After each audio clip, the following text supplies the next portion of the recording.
Hello everyone, this is David Hoffman from Davidsbeenhere.com, and today I have some exciting news for you. I was just interviewed by David Lee, RTW Dave on Twitter. He is the owner of Go Backpacking and Travel Blog Success.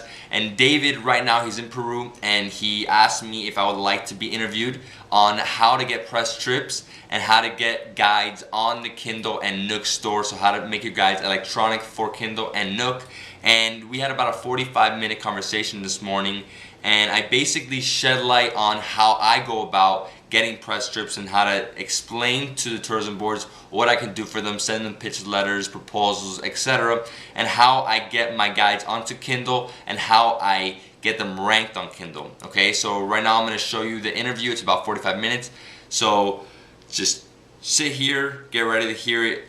Dave is also going to have it on his website and on Travel Blog Success. And Travel Blog Success, just so you know, that's a website. You can sign up, you can become a premium member for $129. That's a one-time fee. And he basically tells you how to create a better blog and how to make money on your blog and how to get press trips, etc. And that's why he interviewed me today. All right, get ready to hear this. Peace.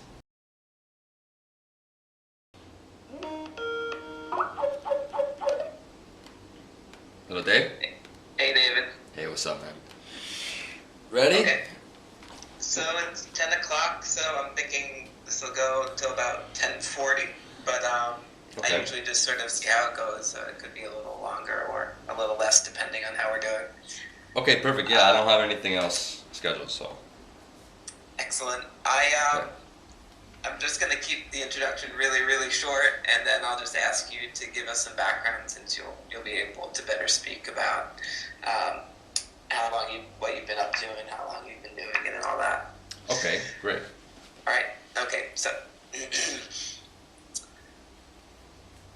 hi, this is Dave from Travel Blog Success, and I'm here with David Hoffman of Davidsbeenhere.com. David recently joined Travel Blog Success, and we got to talking, and I realized that he's actually got a wealth of experience regarding travel blogging, writing ebooks, going on press trips, and I thought he would be the perfect person to talk to for our latest interview.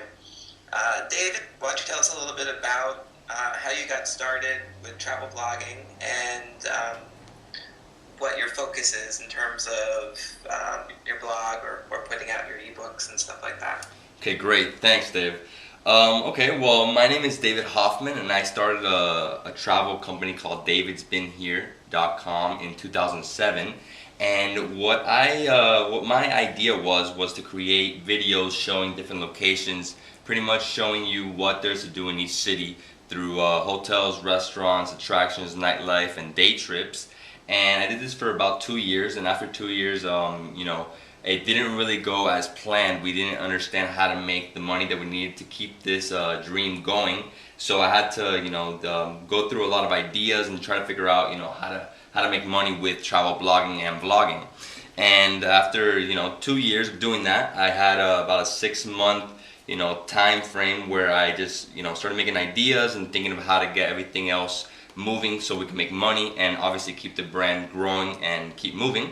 And I came up with the idea to create city guides showing people what there is to do in each city and its surroundings. And basically what I was trying to focus on, what I do focus on, is going into cities where people don't really know about. So like right now I'm going to Galicia, Spain, and I'm doing 5 different city guides. And it's locations that people, if they go to Spain, most likely they won't go to these places if it's the first time in Spain.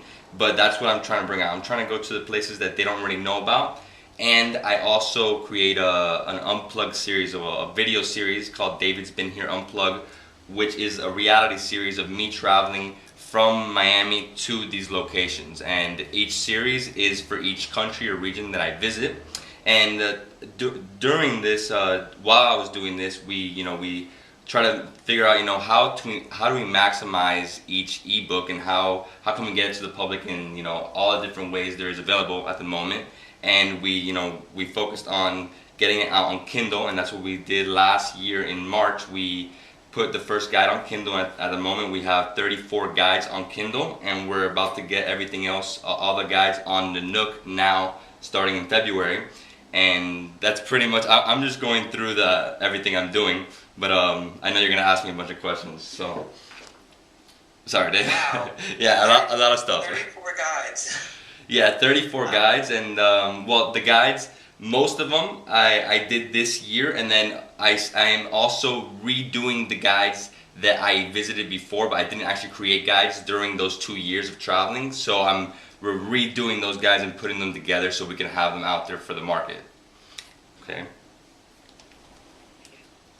And did you write each guide? Are you the one that's writing each guide? Well, no, my fiance is writing them. I am sitting with her and going through each section of the guide, and pretty much I'll give her my input of, let's say, the hotel or the sites, and then we'll also go on and search, what information there is about it. Obviously, for locations that I'm going, like right now I'm going to Guatemala, all the information that I create through videos and everything I write down is what we use to create the guide. Obviously, old locations, we go back and we try to figure out, more information in case we're giving too little information, and we try to expand on it. And obviously, I give my input and, tell them, if I think it's a place that they should visit or not visit.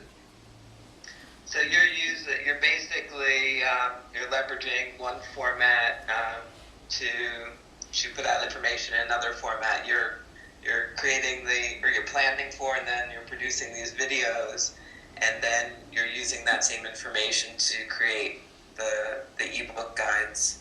Yes, correct. Yeah.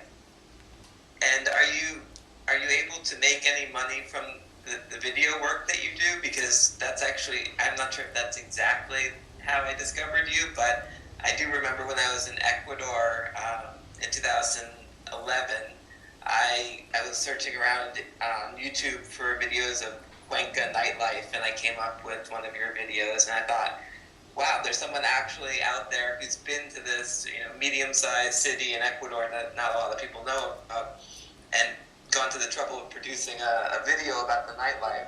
I thought that was pretty cool.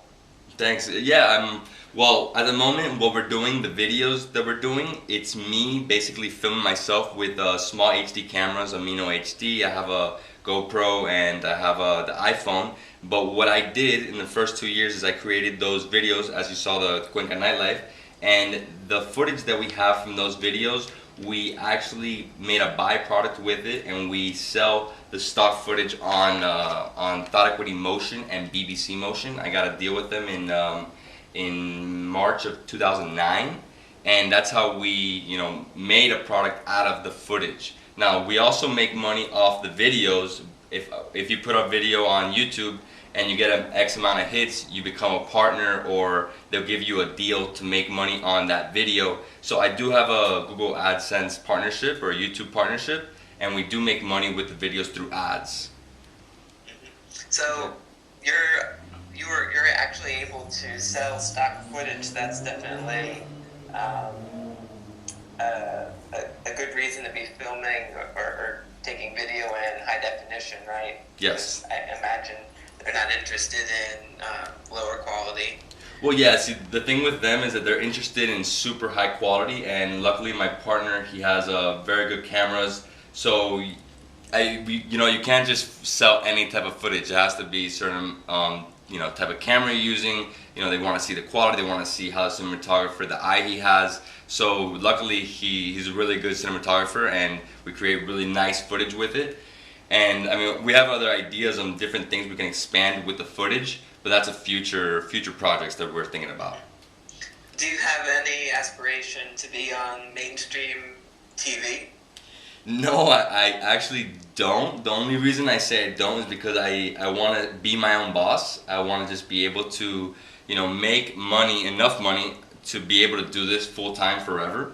And obviously I want to expand. There's a few different projects that I want to expand on within the industry, creating documentaries, and maybe creating a documentary on just travel loggers like you and me, and Nomadic Matt and everybody else, Wandering Earl. So there's a lot of different ideas, but I don't really want to go TV just because I already know what comes out of TV. Yeah, you become a celebrity, etc., but you also have to sacrifice a lot and be able to go and sacrifice most of the time of the year.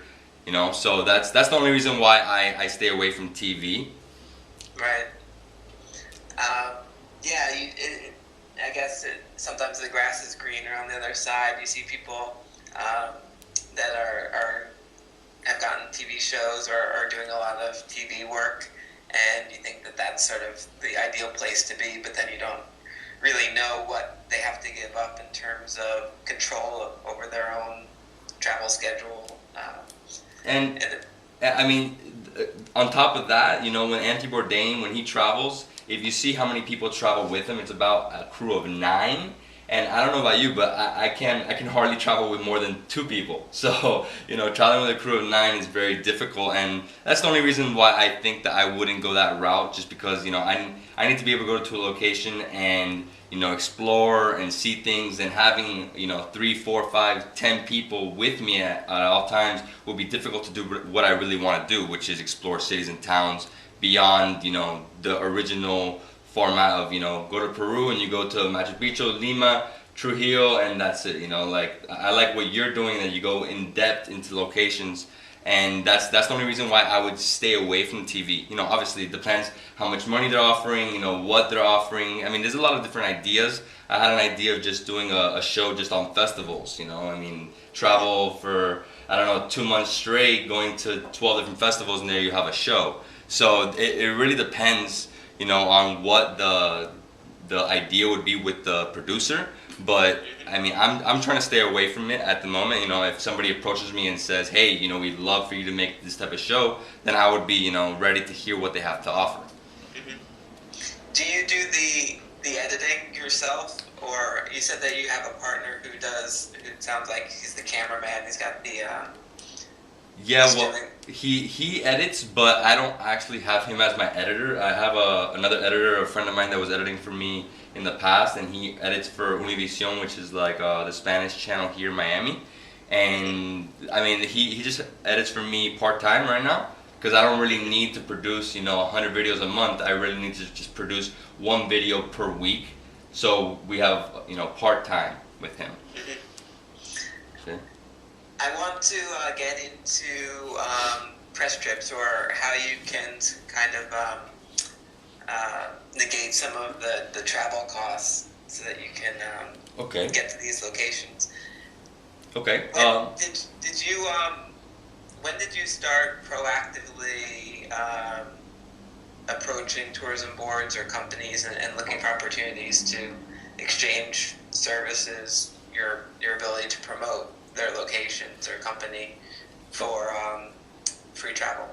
Okay, well, a year ago in it was September of '09, I contacted the Portuguese Tourism Board, and I already had a ticket bought to go to Spain, and I contacted them and I told them what I was doing, and they offered me, free entrance to basically every museum, establishment, and all excuse me, and also discounts on certain locations. And that was the first time I contacted a tourism board. And while I was in Portugal, I started contacting different tourism boards around the globe. There's a site called TOWD, which is Tourism Offices Worldwide Directory, and there you could basically find every country's tourism board phone number.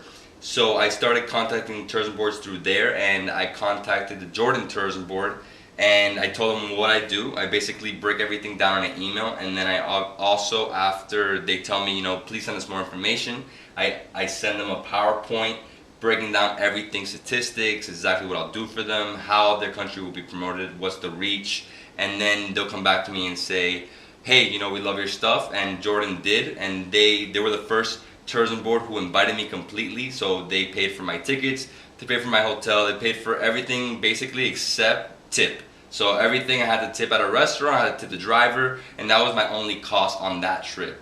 And then after that, I contacted, I've been contacting tourism boards basically every week, just contacting as many as possible and seeing who says, hey, we might be able to do something, or who, would just invite me. Because a lot of people will say, hey, you can come now, if you just buy your ticket. And that's what happened with Sri Lanka in August. I went to Sri Lanka, and they told me, basically we'll do everything for you except pay for your ticket. So I had to get my own ticket and get my own lunch.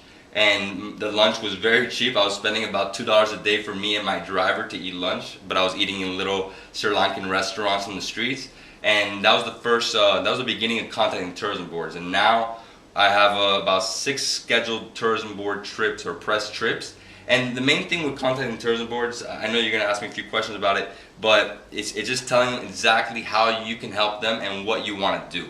So when I contact them, I tell them, I can't do 4 days in your country. I need this much time. If you can't get me this, I can get this. So I pretty much make it easier for them so I can possibly get there. And just to clarify, by ticket, you mean that you're covering your own airfare to get to the country? Yes. So for Sri Lanka, I had to cover my own airfare and lunch, and that was basically it. Everything else was covered. That was my experience when I went to Rwanda in 2010 on a social media trip, actually my first press trip. Not just me, but everyone that was going. It was a small group of, I think, 6 of us. We all had to cover the airfare ourselves. And then once we were in the country, everything was covered: transportation, lodging, the activities, which included checking to see the mountain gorillas, Wow. which alone would cost $500. Wow. So, yeah, that seems to be the standard, is if you can get yourself to the location, that the tourism boards are then, well, depending on the country, will then be able to help you in some way if you've convinced them that you can help them. Exactly. Yeah, I mean, some tourism boards have more money than others. I mean, that's what I've noticed. Smaller African countries, most likely they will not be able to pay your airfare. Middle Eastern countries, most likely they will. So it really just depends. European countries, it's harder to get longer press trips, or it's even difficult just to get any press trips because they have so much tourism, especially the Western and Northern European countries. I've noticed that it's basically impossible to do a press trip. Like to go to Scandinavia, they told me 3 days, and I was like, how would I fly from Miami to Finland for 3 days? I mean, and I would have to cover my own airfare there. So there's certain locations where are easier than others, especially if you want the whole thing covered. Okay. I've noticed with Mexico specifically, a lot of trips are offered, but they're usually just weekend trips, like 3 or 4 night stays. And I personally prefer to spend at least a week in a location if I'm going to be paying airfare out of my own pocket to get there, and it's not something I'd planned on doing in the first place. Yeah, I mean, you'll see that with Mexico just because of the distance. It's a quick flight. For them, it's just another blogger from the U.S. They have a lot more exposure to the Mexican, the Mexican country. It's just, I mean, how much? What's the percentage of the Americans that go to Mexico? So for them, you're just another person. I feel that's how I would put myself in their shoes. They get so much promotion already in the Mexican government. If you're going to a country maybe like Bhutan, it's probably a lot easier to get the trip, and obviously you would have to get the airfare though. Right. I think that's part of why I don't know. When I got to Colombia, I started the blog about living in Medellin, and I was just kind of waiting and looking for the country looking for signs from the country's tourism board, or it's called Pro Export, that they were interested in working with bloggers. I didn't really hear anything good in terms of people that had been proactively approaching them. But in 2012, we're recording this in January 2012, they're launching an official blogger program whereby 30 bloggers are going to be kind of official Colombia travel bloggers, and they're going to have, in exchange for submitting content onto the Colombia travel portal every month, they're going to have the opportunity to get some benefits, which include in Colombia. So I'm looking forward to kind of being in the pilot group for that program. It starts February 1st. Even though I'm not in the country, I do plan to go back for a few months. Hopefully I can go somewhere for free within the country to take advantage of that program. Definitely. I mean, that sounds amazing. Yeah, it's and I think when I got to Colombia in 2009, of course, it wasn't really a popular tourist destination, and I tried to help change that because of my experiences there. but I think that also makes it a lot easier for you to make a name for yourself and for you to establish yourself as an authority on a particular location, and that can in turn lead to opportunities down the road. Whereas if I went to France or to London or someplace like that, I'd just, like you said, sort of just been another blogger that was there. Much harder to set yourself apart when it's a really, really popular destination that everyone already knows about. Exactly. Yeah, I mean, what I've found is that the more remote or the less promotion that country has, the better your chances of getting there and getting things covered by the tourism board, if they have one. Some places don't even have it. So, like Bolivia, I've been trying to get there and they don't have any tourism board, or I can't find any information on tourism board. What can you give us an idea of kind of your success rate in terms of what percentage of pitches or if you make an outbound contact, what percentage of those come back and you actually get something that results from that conversation? Yeah, I mean, I'd say it would be a low percentage just because there's so many tourism boards and I've contacted like over 100 at least, and I'd say maybe like a 30%, 40% of what I contact, they'll get back to me, and then from that maybe another half will say, hey, we can do this or we can do that. It just depends because I started contacting tourism boards back in October. I started really actively contacting. I have a list right here of a book, and it says Senegal, Zambia, Peru, Finland. So I have everybody's number, and then I'll literally just go through each one, contact every single person by phone. Obviously, I want to talk to somebody. I don't want to just send an email. And then once somebody says, hey, send us an email with your proposal, we're really interested, then I'll move forward like in that direction.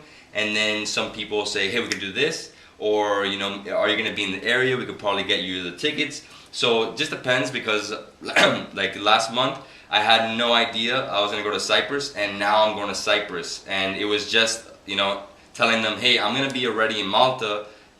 What do you do tourism board? Do you do press trips? Do you do press trips? And they were like, yeah, we do. We can't cover you from Miami. And then I was like, oh, but I'm going to be in Malta. Can you cover us from there? And they were like, yes, we can do that. So it really depends. I mean, and also where you are is a big thing, because if it takes them too much, too much money in terms of flights, then most likely they're going to have to ask you to cover the flights.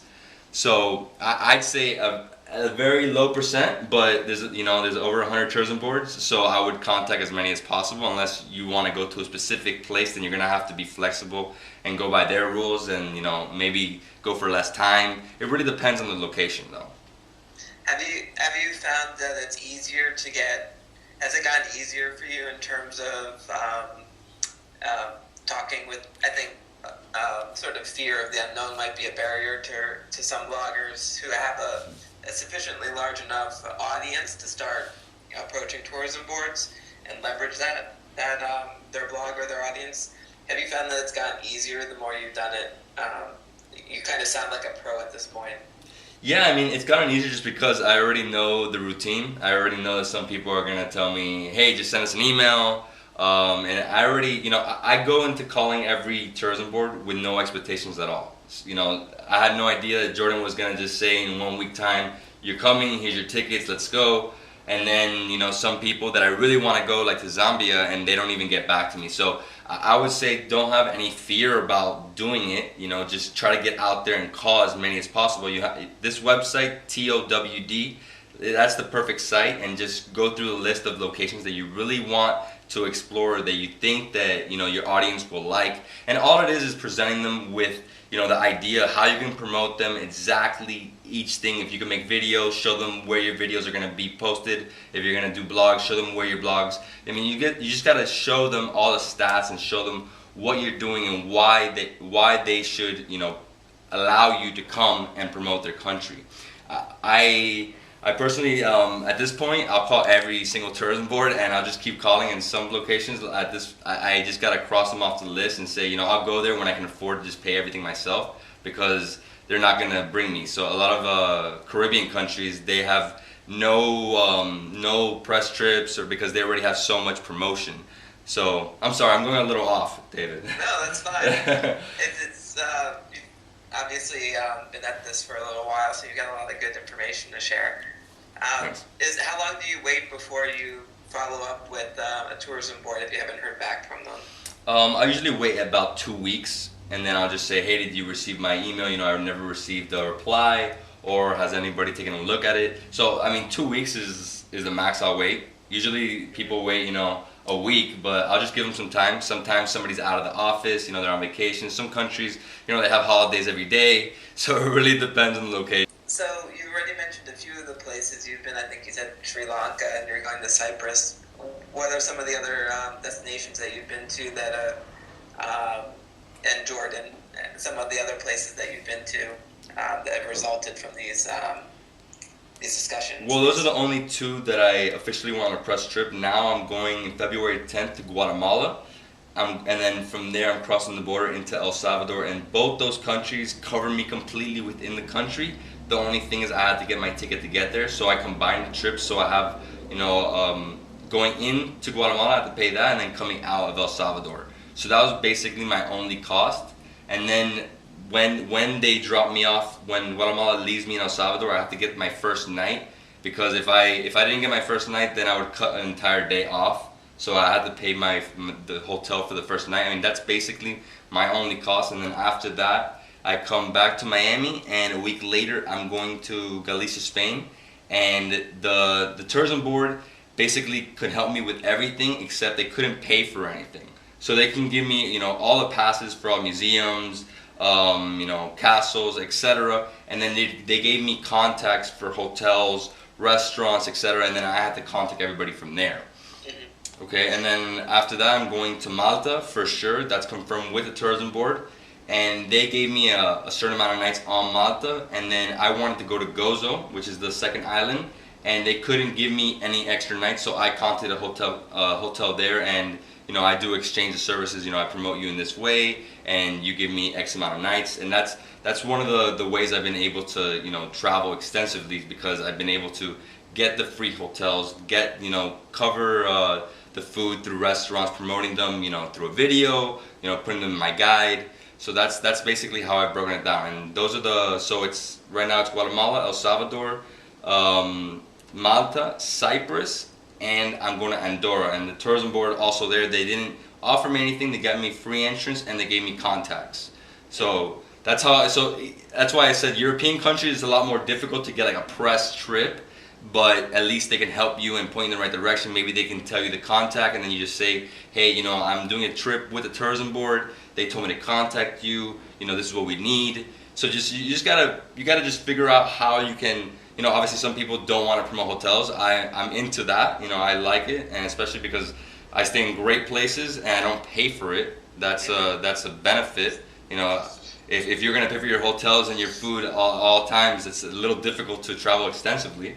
So it just, you got to call the tourism boards and just say, this is what I can do, this is how we can promote your country, your region, and then work with them. Okay?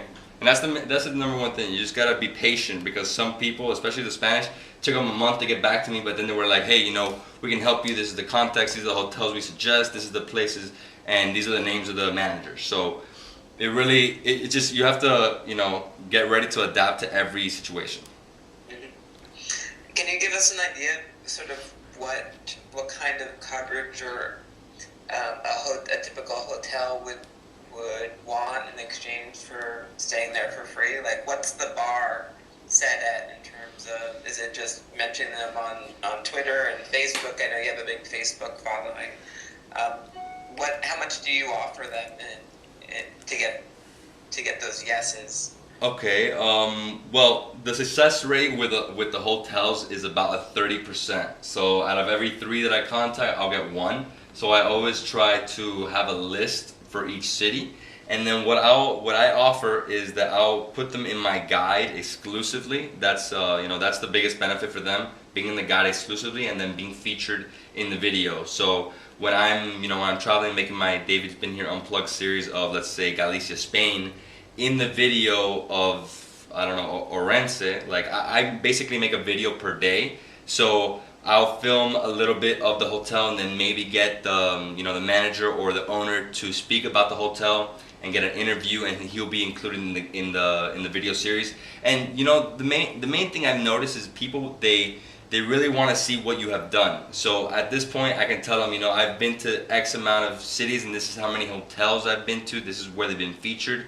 and then being able to show them, like, I send them samples of all the hotels from like 5 different guides, and then they see, oh, okay, this is, you know, this is very beneficiary. It's like being featured in a magazine. This is all we have to do. We have to just give X amount of nights free. And another thing that I haven't mentioned is that I try to go to places in off season, because in high season it'll be impossible to get the free hotels. Like I already know that from experience. I went to Morocco, and it was almost impossible to get free hotels because it was the perfect time of year for everybody coming from France. So everything was booked. Right. That's a good point in terms of timing your visits or your plan or what you're planning to do. Exactly. I want to switch gears to your e-guides and the self-publishing you've been doing on Kindle. You said that you started there, was it in 2010 or just last year, 2011? Yeah, it was last year, 2011. It was, I think March was the first ebook was published on Kindle. And now you've got 34 for sale. How did you go about, I guess, in before that, they were available in PDF? Yes, they were available in PDF. My new website with the store wasn't released till December, so I basically didn't even have them for sale. So I went the Kindle route to start, so I can start, you know, getting them moving, getting them out there to the public. And you know, we went through a lot of trial and error through, you know, figuring out how to get it up there, you know, what's the best way and what program to use to convert it into an HTML, because that's what you have to do. You have to use Adobe Dreamweaver, and you have to convert, you know, you don't convert it from PDF, you convert it from a text document, from a Word document. And you asked me a question about the pictures and having pictures, and what I do is that everything that I include, so if I'm including a site, a restaurant, a town, a day trip, etc., I always try to include pictures. And now that the Kindle is in color, it's, you know, you have to have some type of color in there, okay? And so that's what we've been doing. We've been putting everything together through Dreamweaver. There's a lot of testing involved, at least in the beginning, seeing, you know, how it works, you know, what's the best way to outline your guide. And Dreamweaver, it makes it very easy. Once you create the first one, you basically have a template, and then all you have to do is copy paste and change pictures and just move things around. So it's not so difficult once you already have a template designed and put together. After that, I mean, all you have to do is create guides. I mean, that's the only thing left after that, and then you could just keep pumping them out. And what we're doing right now is we're getting about 2 out a month. You know, we have a bunch of cities that we have from the past and things that we haven't done. Especially like now, we're gonna go. I'm doing this, you know, 5 or 6 country trip, and I know it's gonna be about 15-20 guys that we have to put together between, you know, right after and the end of the year. So every month we have to at least produce 2. Okay. That's it's a lot of information. Like, yeah, I'm sorry. You know, the thing is that I read a bunch of your questions, and then now I'm thinking, you know, I know he's gonna ask me this. oh, that's fine. It just seems like you're very productive in terms of being able to not only do the videos but also be putting out several e-guides a month. Yeah, well, you know, what I've been doing is I've been sitting down and saying, okay, this is what I have to do. So let's say I went to Sri Lanka. Right after Sri Lanka, the guides that we have to get out are the Sri Lankan guides. You know, we can't wait on that, especially because we already, you know, promised the tourism board we're going to have this out soon. You know, I don't want to delay things and have things pushed months and months later, and that sometimes happens with my videos because I have so much content already stacked up. And, you know, I have to get the editor in here so we can edit all these videos, and it takes a while. So at least with the guides, we try to get that out right away once we get back from the country. And then, like right now, I don't have any guides from any country I've been to recently to produce. So I have a list of old guides, especially like the Ecuador guides, and I'll go through and, you know, see, is there anything that I missed? Did I not go to a town that I should promote? So certain things, you know, maybe if I didn't go there, I still got to produce it but we're trying to get as much information into a guide, because the main thing is not making a shitty product. I'm sorry that I said that, but not making a product that's not worth anything. We really, if I didn't include it, we got to include it. And then now we're producing older guides, or guides that I visited a year and a half ago, so we have to still go through and figure out what's not there anymore. Maybe nightlife has changed, so certain things change, and we gotta adapt to what's happened there. Okay. What do you price your guides at? Well, on my website, there's two different prices. On the website, it's a lot higher than on the Kindle store. And the reason why we sell it on the website at a higher price is because it's a PDF and it could be redistributed. So let's say you buy one of my guides for $10, $20, or $30. That's the differences. A mega guide is $30, a full guide is $20, and a mini guide is $10. And the reason I charge that is because you can send it to anybody you want. So you could buy my entire Portugal guidebook, like all 6 guides, and you could send it to everybody you want because it's a PDF. So I really can't control people redistributing my product. Obviously, hopefully no one's selling it to somebody else and they're just passing it around. And at the same time, that's promoting you. Your name is getting out there even though they didn't pay for that guide. And then on the Kindle store, we price everything between $2.99 and $9.99. And the reason we stay in that range on Kindle is because if you go under $2.99 or if you go over $9.99, sorry, you make 35% of the revenue. And if you keep it within $2.99 and $9.99, you make 70%. Okay? Mm-hmm. Yeah. So that definitely explains why I imagine the majority of books in the Kindle store would be in that price range, under $10. Yeah, because in Kindle people want to get something quick and they don't want to pay a lot for it. So if you price at $9.99, you might not get any sales, but you might price at $2.99 and get 1,000 sales, and it's better for you to lower the price than have it too high. There's a few people on Kindle, not guidebook creators, but just indie book creators, and they sell millions of dollars in Kindle Kindle books, and they have their books at $2.99. They make the 70% of that, and if they sell a million copies, they make X. So it's definitely worth it. People go on Kindle, and for the travel market, I think people would buy the guide because they're going there, or possibly thinking of going there. Some people, they'll buy all the Portugal, all the Spain series just because they want to learn about it. Some people, it really depends. So, and some people go on there and just like, okay, let me buy this one, let me buy this one, let me buy this one, and they're just sporadic, and they're just going on buying, just like in iTunes, people buy songs sporadically, and you don't really understand why, but they're just buying one because it costs that price. It's not too expensive. It's less than a cup of coffee at this point in age. Right. So people, I think, including myself, because I actually want to put out my first e-guide this year, need to think about is making money from volume as opposed to making money from a higher price point with regard to Kindle. Is that sort of what you mean? Mm-hmm. Exactly. I've actually bought several ebooks that I've never, quite a few actually, that I've never even opened. I think it looks like an attractive offer. Maybe there's a sale going on. It's a topic I'm interested about, say travel photography. I buy the ebook. It gets saved in some folder on my computer, thinking I'll look at it some other day, and then a year goes by and I still haven't opened up that ebook that I spent $10 on.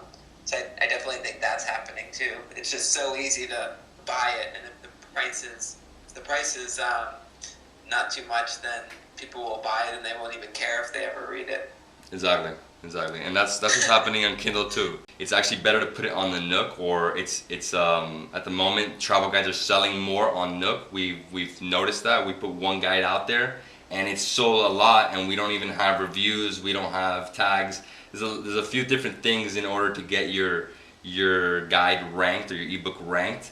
And on Nook, we've noticed that it sells, and we haven't really been promoting it as much as we do on the Kindle.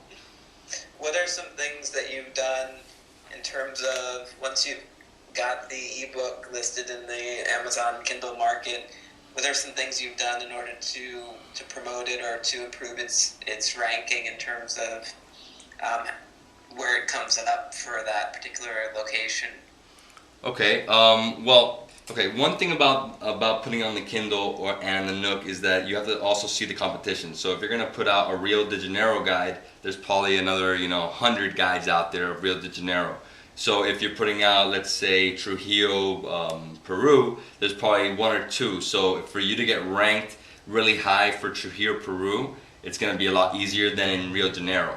And okay, so what you have to do is once you get it out there, you should try to get the guide to as many people as possible. At least give it free to 10 people and ask them to read it, to study it, and then if they can, leave a review. The more reviews you have per product, the higher your sales will be, just because people want to see reviews. Whenever I buy anything on Amazon, I read reviews, and so that's one piece of the puzzle. And then another piece is adding tags within each product. It's pretty much adding keywords. So you go to the bottom and you say, Trujillo City Guide, Trujillo Guidebook, Trujillo Travel Guide, Peru Travel Guide, Peru ebook, Peru. So you just add as many keywords as possible, and you get other people to tag it. So you just ask, those people that you gave the guide to, that they reviewed it, they left a review, ask them to also tag it. So the more tags you have, the more reviews you have, the higher your ranking will be for that word or for that guide, and then your sales will go up. Okay, and also, there's a few different things I could speak about. I guess I would have to go on and look at Amazon and show you, but so that's basically the main thing that's starting getting its sales. Because if you don't add reviews and you have no tags, you basically won't sell anything. Okay, so you won't be found. You won't be found unless you have the only one of that city or location, and even that, if you don't have the tags, you might not pop up. You also have to have a description within the page that has those words. So if you don't have tags and you don't have description, you're not gonna be. You're gonna be invisible. How many products are there on Amazon right now? Millions and millions and millions. Okay. What are some other tips, if any, that you have if someone wants to self-publish an e-guide on the Kindle or for the Kindle? I would say study the competition first. Go on and probably buy a few different guides. I did that. I bought a few different Rick Steves and a few different other guidebooks because on Amazon.com. Hold on a sec. Sorry. Let me see something. So on Amazon.com, on the Kindle store, if you go to travel, sorry Dave, give me one sec. Sure. Okay, let me see. So if you go to the Kindle section on Amazon and you go to the left, to the bottom, it's going to say travel books. And then within there, it's going to say browse by guides. And then there's adventure guides, destination guides, DK eyewitness guide, dolphin travel guide, etc. The list goes on and on. Michelin guide, Lonely Planet, Frommer's. So you should go on and at least buy one of each. Try to go for the lower priced ones. Don't go for something that's $9.99. Obviously, you don't want to spend too much money just starting the market. And what I did is I went in and said, okay, what does this guide have that it's worth this this money? Okay, so I went through each thing. What does it have? X, X, X, X, X. Wrote it all down and compared it to my guide. Is my guide worth $9.99? Maybe it is. Maybe it's better to have it lower just because we'll get way more sales. So at the beginning we tried a lot of different prices. In the beginning we had it all at $9.99 and we were getting sales, but sales started to slow down because that price was way too high, and then we dropped everything just to $2.99 and $3.99, and then sales blew up. So if you look at how much my sales have increased in the past 3 months alone, just because the price differences, we've doubled and almost tripled now, just because of the little changes in price. So $1 can, maybe for you and me it's no big deal, but for somebody else, paying $2 or paying $6 can be a big deal. So that's what I'd say. At least try to study the competition, see what they have, see their price ranges, and then see try to evaluate what is yours worth. Would you pay X? You know, you don't want somebody to pay $10, get your guide and say this is not, you know, this is just like Wikipedia, you know, so you don't want any of that to happen. So I'm actually on Amazon right now looking at some of this, where you just suggested in terms of the Kindle travel books, but and I saw one review for a Rio de Janeiro guide where the person said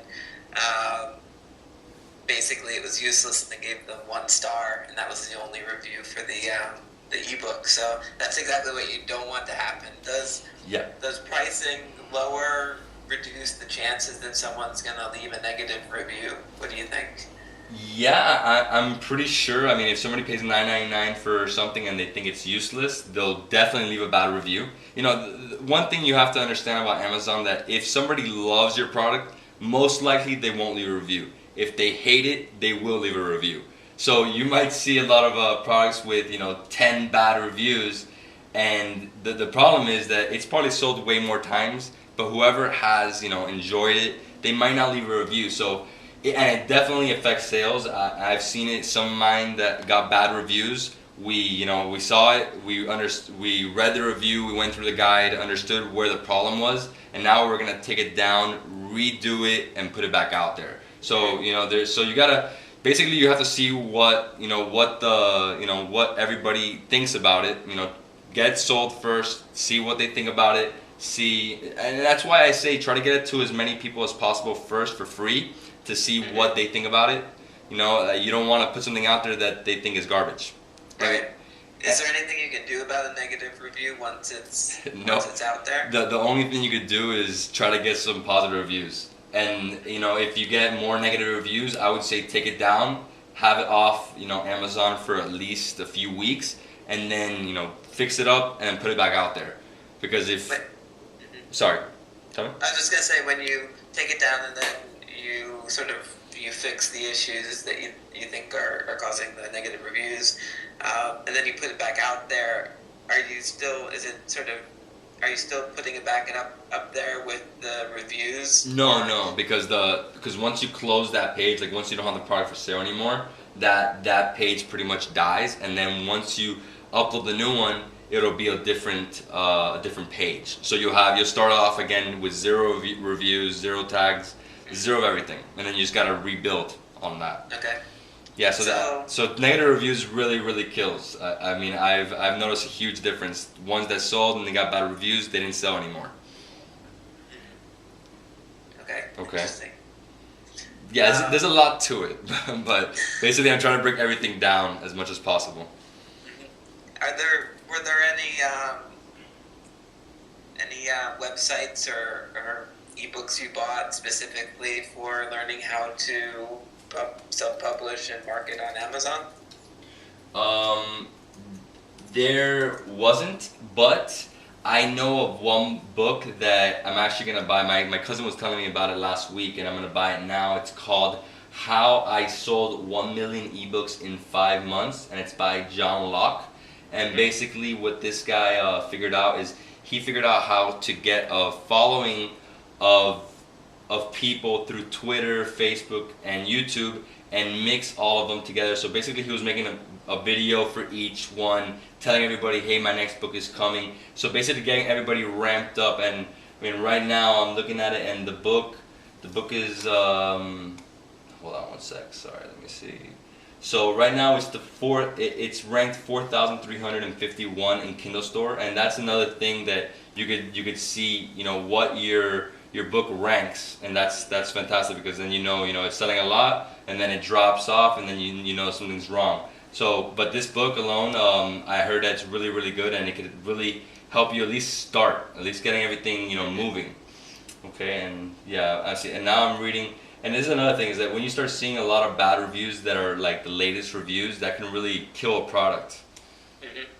Yeah, this one, see, it has great reviews, and then it has a bunch of bad ones. So. Yeah, and it's priced at $2.99. Yeah, see, so I mean, you know, for me, I see bad reviews, but you know, I want to know how I can sell 1 million ebooks in 5 months. Right. And it's only $2.99. Yeah, $3. Even if the you end up agreeing with the bad reviews, you're not out that much money. Like Yeah. you said, a cup of coffee. Yeah, it's worth the risk. I Right. think so. Well, we've covered a lot. I I could know. easily talk to you for quite a bit longer. I'm really glad that you joined Travel Blog Success recently, and I hope that you get a lot out of it as much as we're going to get out of this interview. Is there anything else that you'd like to add? I don't know. Well, I would love for anybody who wants to see a guide, just email me at Davidsbeenhere, and I'll send you a guide for free. Just if you want to see any of my guides and see what they look like. And yeah, just keep traveling. You know, never stop traveling. It will change you to the core. That's what it's done for me. I know it's done that for you, Dave. So that's what I'm gonna leave off with. Okay. Awesome. Excellent. Well, All right. thanks again, David, for taking the time to talk to us about what you've learned the last few years. No problem, Dave. Thank you so much for having me. You're welcome. Thanks. Alright, so I hope you enjoyed the interview. You can hear it on Travel Blog Success or gobackpacking.com. Follow Dave, RTW Dave, on Twitter and Facebook.com/gobackpacking. He's a great guy, awesome world traveler. He's doing South America for the next year plus. So follow him and you can see what South America is all about. Alright, thank you so much, Dave. Peace.